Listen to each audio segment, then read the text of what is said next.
A special task force is called up to fight a big wildfire in East Sarasota County. I got a first-hand look at that fire and how it was being attacked and put out. Smoke from this wildfire on the Carlton Reserve in East Sarasota County Saturday night forced fire officials to shut down a 10-mile stretch of I-75 from exit 183 to exit 193 in both directions. The blaze was first reported at 4 Saturday afternoon, but quickly grew into a dangerous wildfire that consumed more than 530 acres in just a few hours.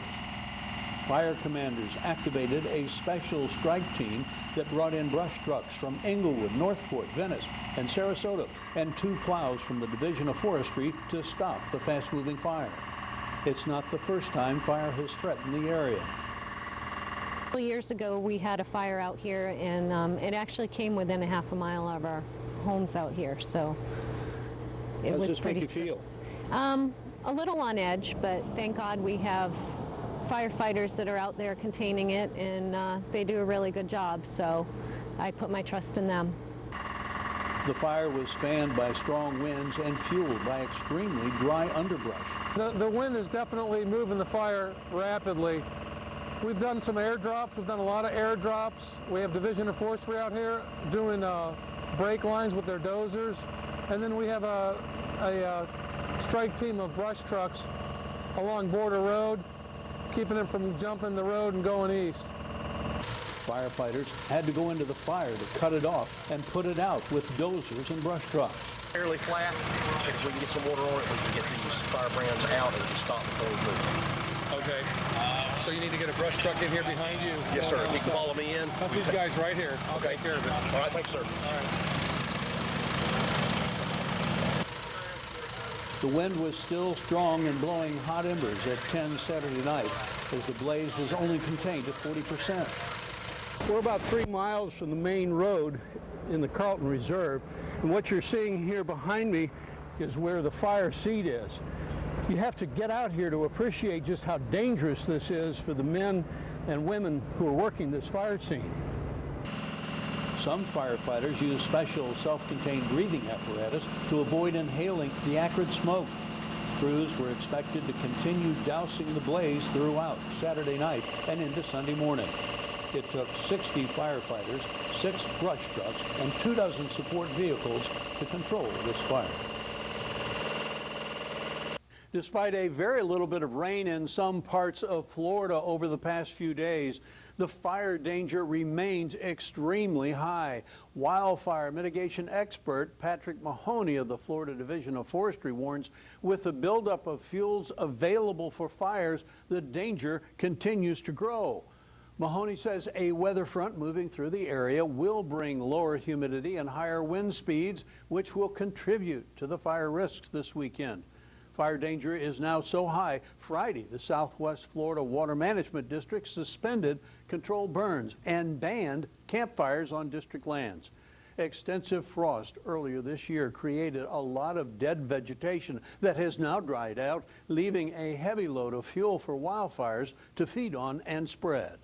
Sarasota Sheriff deputies are investigating the severe beating of a man found unconscious near Gosio and Wolf Street Saturday in North Sarasota.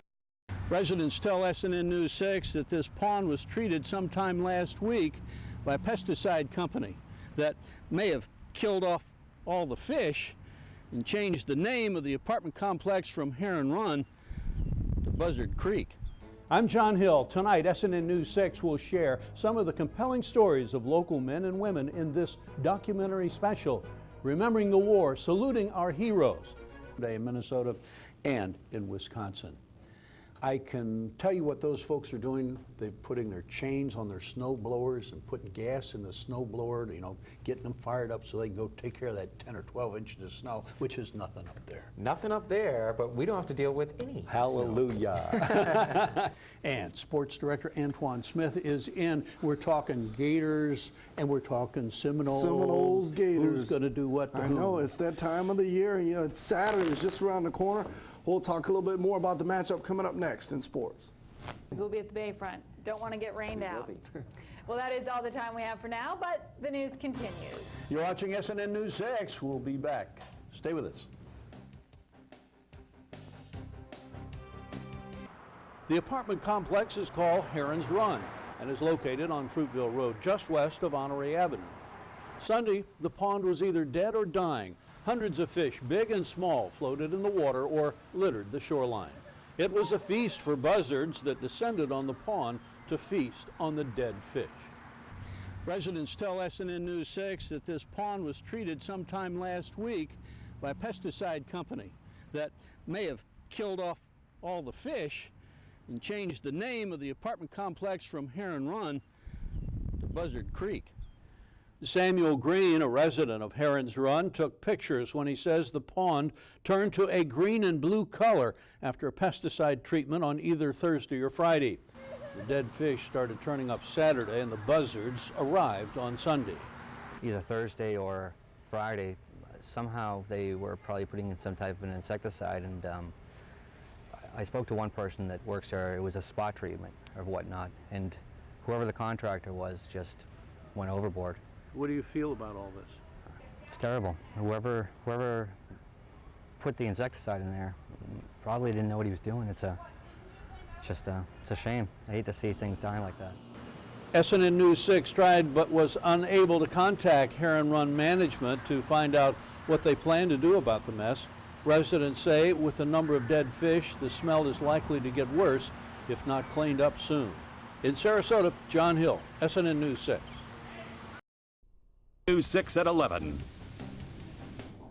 Tonight, a sharp police officer nabs a man wanted for numerous bank robberies who has eluded authorities for months. An explosion and hot fire destroys a Sarasota home and threatens firefighters. And the weak economy threatens more foreclosures in Sarasota County as commissioners look for ways to help. Good evening, I'm John Hill, and this is SNN News 6 Live at 11. We'll have those stories and much more. But first, we start tonight with Chief Meteorologist Justin Mosley and your Weather First forecast. Justin. Thanks, John, and good evening. That's all straight ahead, John. But I really like the 80 degrees. Okay. Yes, sir. Thanks, Justin. The grocery bag bank robber is in jail tonight. Sarasota police arrested 53-year-old Edgar Stevenson this afternoon and charged him with several area bank robberies. The robber used a green public grocery bag during the robberies. Sarasota Police Captain Bill Spitzler says he didn't just rob banks in Sarasota. Obviously, we've been looking for this and got some information that we identified the subject. Now, a police detective on road patrol spotted the suspect's car when he saw a man pumping gas into his car at a local gas station. Both the man and the car fit the description of the robberies. The detective pulled in, checked the plates, and made the arrest. We'll have more updates on this story as they become available. With more houses across southwest Florida being foreclosed on, the Sarasota County government is working on a plan to help those in financial trouble. SNN News 6 reporter Charles Brown has the story. 900 foreclosures are filed every month in Sarasota County. The Foreclosure Prevention and Recovery Assistance Network will go before the County Commission at their meeting on Tuesday looking for support. There are new child pornography charges tonight for a man arrested in September for sexual battery on a child. 62-year-old Ralph Reif of Sarasota was originally booked on the sexual battery. During the arrest, Reif's computers were confiscated from his home on Naomi Ridge Lane and a second address on Nassau Street. Today, detectives say Reif's computers reveal more than 1,300 pictures of child pornography. He is now charged with 937 counts of sexual performance by a child and remains in the Sarasota County Jail under a $900,000 bond. An explosion and fire destroyed a mobile home this morning in Sarasota. The smoke was so dense that firefighters had a hard time getting to the scene. The fire happened in this South Winds trailer court, a 55 and older development. It's located just off Tamiami Trail north of Stickney Point Road. Investigators say the fire was caused by an explosion in the furnace. People were inside cleaning them and were able to extinguish it before it got to any of the exposures or any of the other homes here. The mobile home and its contents were a total loss. The fire was so hot it actually started to melt firefighter helmets. Well, the fire captain who you just saw in the last story is the first female to hold the rank of captain in the Sarasota Fire Department. Mary Boudelier has been a firefighter for 20 years here in Sarasota. She was promoted this morning. As soon as the new captain accepted her promotion, she got her baptism under fire as she briefed the media during the fire at Southwind's mobile home court. There will soon be a new fire station to serve residents of the Palmer Ranch area. Ground has been broken on the site for a new station on Honore Avenue near Central Sarasota Boulevard. It's going to actually primarily times in Palmer Ranch. Chief Gorski says the new fire station may bring lower fire insurance rates for residents of Palmer Ranch.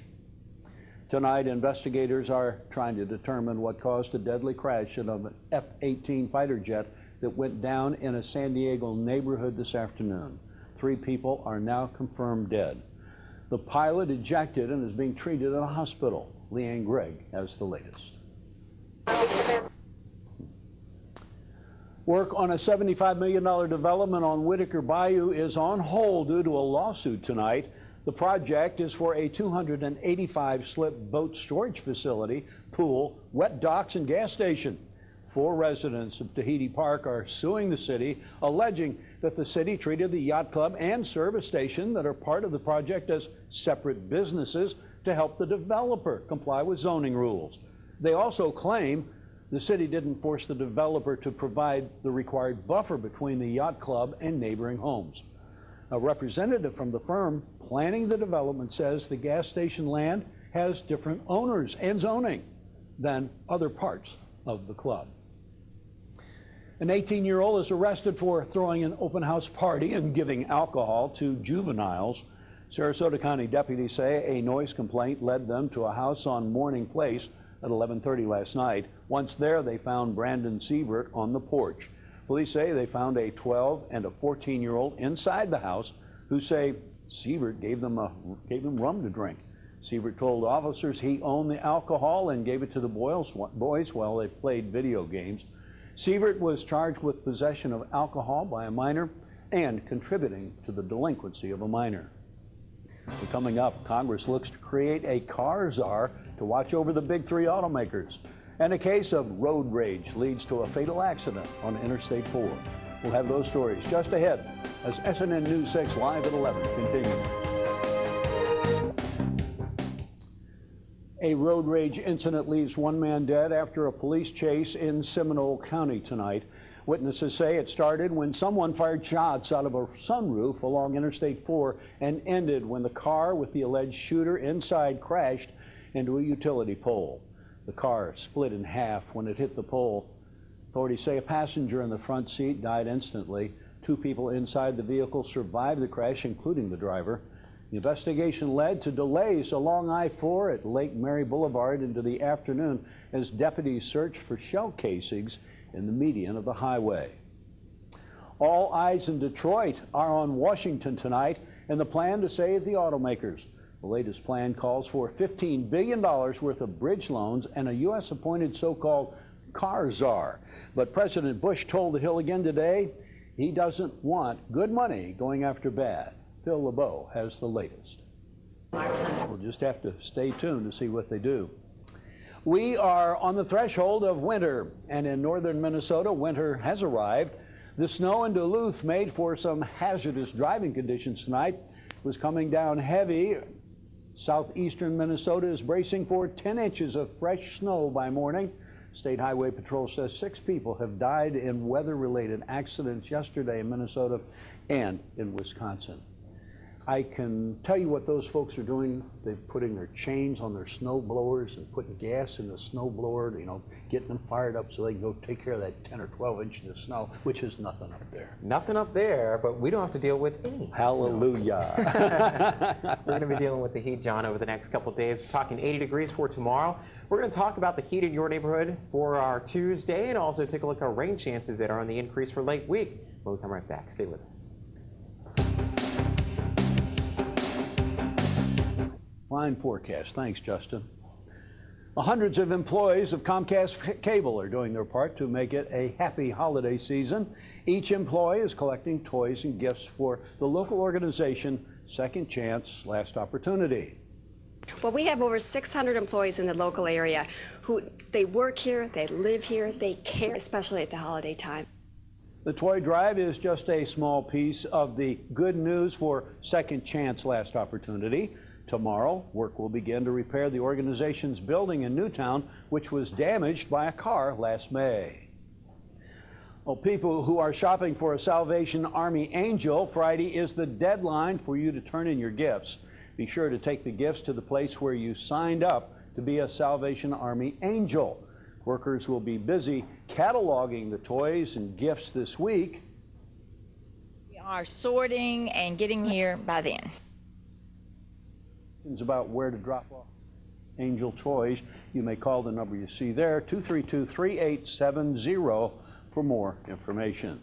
And Sports Director Antoine Smith is joining us, and we have the Police Athletic Bowl, Senior Bowl, coming up this Friday, a big day. Yeah, actually, the bowl game is next week, but they actually have the big banquet. They get together, have some awards, that kind of thing, and they also have this guy, familiar face, USF head football coach is in town. To talk to the guys, but we got more on that coming up next in sports. Struggles continue. All right, Tebow gets to vote. Hopefully, he should. I guess he's a former winner. Thanks, Justin. Yeah, Justin, tell me what it's going to be tomorrow. Excuse me, Antoine. That's okay. Well, our 6-day forecast shows warm weather for tomorrow. We are looking at a pretty good chance of rain as we head into Thursday and Friday, but you can see how that clears out for the weekend. Looking good. All right, we leave you tonight with some holiday lights and music as the news continues.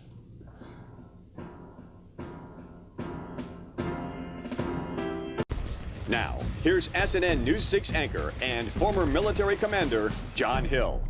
World War II is a history lesson for many, but to the veterans of that war and the men and women who remained here supporting the home front efforts, World War II was perhaps the single most important event of their lives. By today's standards, the 1940s were innocent times. No cell phones, no internet, no television. There was less traffic, less divorce, and no threat of weapons of mass destruction. But after Pearl Harbor, America's young men and women were called to action, and their lives were changed forever. I'm John Hill. Tonight, SNN News 6 will share some of the compelling stories of local men and women in this documentary special, Remembering the War, Saluting Our Heroes. We are proud to be a partner with WEDU for their PBS presentation of The War, a Ken Burns film. And at the end of this, you know a handful of people like family members, people you could have had Thanksgiving with, and now you've got a war that's real. In the next half hour, you'll meet Bruce Ford Coates, who earned his wings as a Royal Air Force cadet in Arcadia, and George Johnson, who did the same thing flying over Sarasota's orange groves. And we'll introduce Alice DiCaprio, one of the first female naval officers who became a celebrated wave in New York City while doing her job keeping ships in the Atlantic safe from submarines. Siesta Key resident Navy Captain Ralph Stiles dodged bombs and bullets at Pearl Harbor, and as the war progressed, John Barker's unit would invade Italy. These are the stories of our hometown veterans and their mark on history. When we return, World War II comes to Southwest Florida.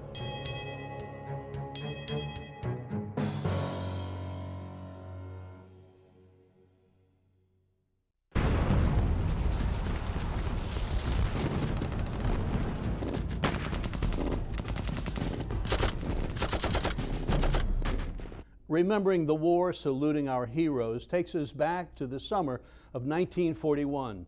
For most people in Sarasota, it was a quiet time. Few people knew that summer that airplane accidents in Arcadia had claimed the lives of several British pilots training to defend England against Germany 5 months before Pearl Harbor. In Sarasota, everything spoke of a time of innocence in 1941. Jungle Gardens had just opened. In downtown Sarasota, 2 films, Citizen Kane and The Maltese Falcon, both destined to become classics, played at the Ritz and Florida theaters. On November 11, 1941, there was a big parade in downtown Sarasota to celebrate the end of World War I. On that day, Few people in Sarasota knew British aviation cadets were dying in airplane training accidents on Florida soil because of the war in Europe. At the Oak Ridge Cemetery in Arcadia, Florida, there's a British burial plot dedicated to Royal Air Force 23 cadets who lost their lives while in training at Carlstrom Airstrip. Those pilots came here because they couldn't train over England because of the German Luftwaffe. What a waste. Because they came dedicated, they're all volunteers. They came dedicated to train and fight in the war, and they never got to do that. Bruce Ford Coates was a young 20-year-old British aviation cadet who came to Arcadia in 1942 to earn his wings at Carlstrom Army Airfield. He wrote to his mother about Arcadia and the people he met. Primarily, I told her about the accommodations and the food. You see, we had very severe rationing in Britain. I got the ration blue as I can be. It was really wonderful to get up in the morning. We got up early and paraded before breakfast, but nonetheless, we sat down at a table which was just absolutely overflowing with food. And that was probably the highlight of what I would write to her. In short, we were well taken care of. Ford Coates moved up to become a squadron commander flying fighter aircraft, mostly, as he put it, to fill positions. The expression in Britain, these guys bought it, you know. It's not a pretty business, this war. And it happened to his wingman, a freak accident, his saddest moment of the war. A plane was trying to land, and it was already on fire. This was right on top of us, coming into a pretty high rate of speed, and landed on top of Jimmy Parkin, who was my wingman and my friend. Eventually, he was assigned to do reconnaissance and map out the Normandy coast for what turned out to be D-Day. His worst memory of the war came as General Eisenhower ordered soldiers to come and see the Bergen-Belsen concentration camp. John, that was the most horrible moments of my life. I have heard that some of the other concentration camps were a lot worse than Bergen-Belsen, but that was bad enough. In 1947, Bruce Ford Coates immigrated to the United States and became a U.S. citizen. Back then, they were kind of strict. They didn't want to let too many people in the country because, after all, there were a lot of returning servicemen, and they felt a proper obligation to see if they could place them in jobs before they put people like me. But I did go from the courthouse. It was in Cincinnati, and as soon as they got through with me and I did this, I walked around the building to the Board of Elections and registered to vote. He would eventually retire and move to Sarasota. Bruce Ford Coates and his wife Tina had 3 boys, one of whom married a woman named Barbara, who most of us know today as Barbara Ford Coates, tax collector.